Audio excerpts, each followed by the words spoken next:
নবায়নযোগ্য জ্বালানি নতুন প্রকল্পগুলোতে পুরোপুরি অর্থায়নের বিষয়টি জোর দেওয়া হচ্ছে।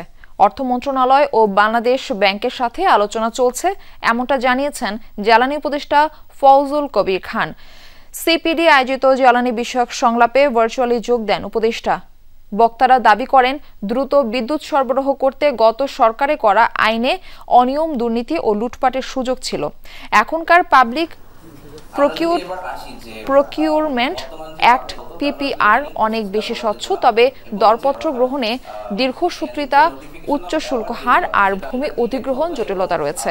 অস্বচ্ছ প্রক্রিয়ার কারণে ৩১টি নবায়নযোগ্য বিদ্যুৎ কেন্দ্রের লেটার অফ ইন্টেন্ট বাতিল করা হয়েছে।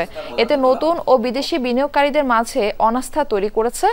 দরপত্র প্রক্রিয়া আরও সহজ করার তাগিদ দেন আলোচকরা। যে নোটিফিকেশন অফ অ্যাওয়ার্ড যেগুলো আছে সেটা